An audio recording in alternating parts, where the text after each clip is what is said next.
I got so much motherfucking design on right now. Break it down, bring it back, make it clap. I got 3 old thoughts, new block, where that day. Bitches on my line, and you know they come straight. Hold up, what it not, 45, scope it down, like whoa. How you fucking with these hoes up? Assalamualaikum warahmatullahi wabarakatuh. Om Swastiastu, Namo Buddhaya, salam kebajikan. Perkenalkan, nama saya Kristensia Kapita dengan NIM 2214201037. Saya mahasiswi Universitas Pembangunan Indonesia Manado, kelas A2 semester 2 Fakultas Keperawatan, Prodi Ilmu Keperawatan.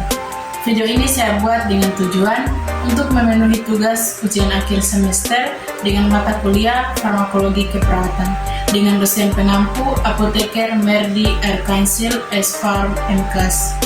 Oke, baik, di video presentasi kali ini saya akan membahas materi tentang hipertensi. Definisi hipertensi. Hipertensi adalah tekanan darah tinggi atau istilah kedokteran menjelaskan hipertensi adalah suatu keadaan di mana terjadi gangguan pada mekanisme pengaturan tekanan darah. Patofisiologi hipertensi. Tekanan arteri sistemik adalah hasil dari perkalian kardiak output atau curah jantung dengan total tahanan perifer. Kardiak output adalah atau curah jantung diperoleh dari perkalian antara stroke volume dengan heart rate atau denyut jantung. Pengaturan tekanan perifer dipertahankan oleh sistem saraf otonom dan sirkulasi hormon. 4 sistem kontrol yang berperan dalam mempertahankan tekanan darah, antara lain sistem baroreseptor arteri, pengaturan volume cairan tubuh, sistem renin, angiotensin, dan autergulasi vaskular. Baroreseptor arteri terutama ditemukan di sinus karotid, tapi juga dalam aorta dan dinding ventrikal kiri. Baroreseptor ini memonitor derajat tekanan arteri. Sistem baroreseptor menindakkan peningkatan tekanan arteri melalui mekanisme perlambatan jantung oleh respon vagal atau stimulasi parasimpatis dan vasodilatasi dengan penurunan tonus otot simpatis. Oleh karena itu, refleks kontrol sirkulasi meningkatkan arteri sistemik bila tekanan baroreseptor turun dan menurunkan tekanan arteri sistemik bila tekanan baroreseptor meningkat. Risiko hipertensi. Faktor-faktor yang tidak dapat dimodifikasi antara lain faktor genetik, umur, jenis kelamin, dan etnis. Sedangkan faktor yang dapat dimodifikasi meliputi stres, obesitas, dan nutrisi. Pengobatan hipertensi. Pengobatan hipertensi terbagi atas 2 bagian, yaitu yang pertama secara farmakologi. A. ACE inhibitor. Kerja obat golongan ini menghambat pembentukan zat angiotensin 2 atau zat yang dapat meningkatkan tekanan darah. Efek samping yang sering timbul adalah 10 batuk kering, pusing, sakit kepala, dan lemas. Contoh obat yang tergolong jenis ini adalah captopril, enalapril, dan lisinopril. Yang kedua, secara non-farmakologi. Terapi non-farmakologi antara lain, yang pertama, tidak merokok dan tidak mengkonsumsi alkohol. Yang kedua, menurunkan berat badan. Yang ketiga, olahraga secara teratur dan mengolah stres dengan baik. Yang keempat atau terakhir, menurunkan asupan garam.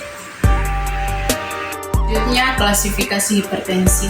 Hipertensi dapat diklasifikasikan menjadi 2 jenis, yaitu hipertensi primer atau esensial, atau 90% kasus hipertensi yang penyebabnya tidak diketahui, dan hipertensi sekunder atau 10% yang disebabkan oleh penyakit ginjal, penyakit endokrin, penyakit jantung, dan gangguan ginjal. Etiologi hipertensi. Berdasarkan etiologinya, hipertensi dapat diklasifikasikan menjadi hipertensi primer atau esensial dengan insiden 80-95%, di mana pada hipertensi jenis ini tidak diketahui penyebabnya. Selain itu, terdapat pula hipertensi sekunder akibat adanya suatu penyakit atau kelainan yang berdasari seperti stenosis arteri renalis, penyakit parenkim ginjal, kromocytoma, resiko hipertensi. Faktor-faktor yang tidak dapat dimodifikasi antara lain faktor genetik, umur, jenis kelamin, dan etnis. Sedangkan faktor yang dapat dimodifikasi meliputi stres, obesitas, dan nutrisi. Pengobatan hipertensi. Pengobatan hipertensi terbagi atas dua bagian, yaitu yang pertama secara farmakologi.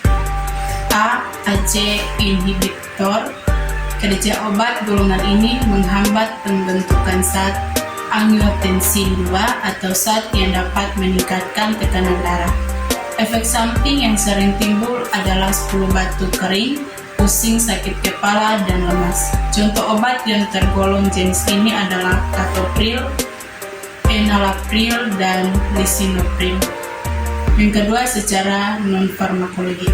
Terapi non-farmakologi antara lain, yang pertama, tidak merokok dan tidak mengkonsumsi alkohol. Yang kedua, menurunkan berat badan. Yang ketiga, olahraga secara teratur dan mengolah stres dengan baik. Yang keempat atau terakhir, menurunkan asupan garam.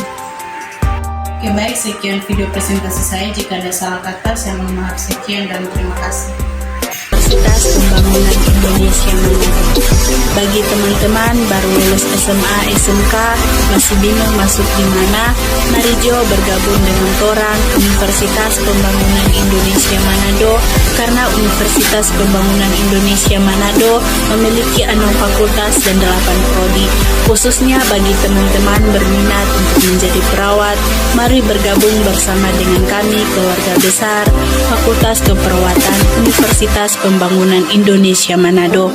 Bagi teman-teman jangan ragu dan takut masuk di Universitas Pembangunan Indonesia Manado, karena Universitas Pembangunan Indonesia Manado sudah terakreditasi B.